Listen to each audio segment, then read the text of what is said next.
It's really been a bit of sustaining for me that we were able to sustain the competition level we came out with, right? Yeah, it was a new team. It was white hot to start, winning races and competing in fast cars, and then the question was, could we stay? And we were able to do that. So yeah, I really love that, and just love my group. Daniel and I have 140 people waking up in their career and job is to put 2 race cars on the track, and it's an awesome spot to be.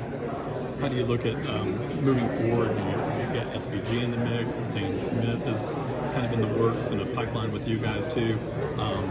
What's that growth like? And I mean, is there kind of a buzz about what's to come next year too? To be seen. Haven't had either one of those guys involved yet. They're both on their paths this year and finishing out their seasons where all across the world. But we'll hit that starting very soon, and they'll be put in to the mix with Daniel and I, and we're gonna double in driver size real quick here. So it'll be growing pains. But I've worked with Zane before, and I saw the work ethic that Shane had going into Chicago. It was incredible. So I can't wait to get to work and learn from both of those guys.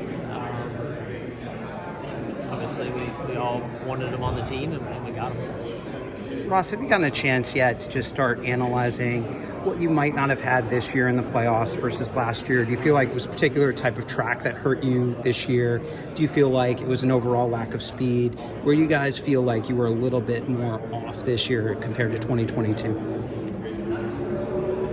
I haven't really looked back. It's more just been week to week, right? We had one off week all year, and we've just been rolling.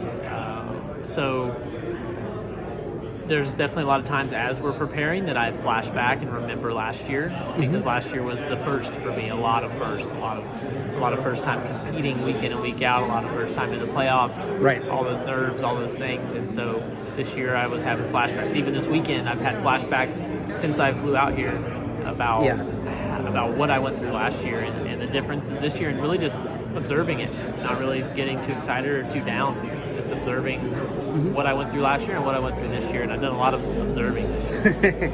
Assuming you watched the truck race last night and all the stuff that happened, obviously Carson, he's got some of the same sponsors, same partners, kind of work hand in hand with him.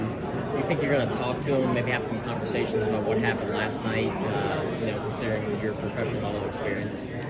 Yeah, Carson's got a group around him that are supporting him and taking care of him last night, and I'm sure this morning. So that's their job. That's family and work environment to support him through that. And, I'll talk to him this week. We'll be in the gym together, training together, and I'm excited to watch him learn through this and grow from it. I had a lot of thoughts last night, but really just observing it, and I have no pull or say or anything. So, but Carson, the person, and I and Ross will be together this coming week and get started on 2024. What do you guys think you need to have? This is Austin Dillon, driver of the Bass Pro Shops Chevrolet. Make sure to hit that subscribe button. Also check out one of those 2 videos beside me. Visit frontstretch.com for more racing content.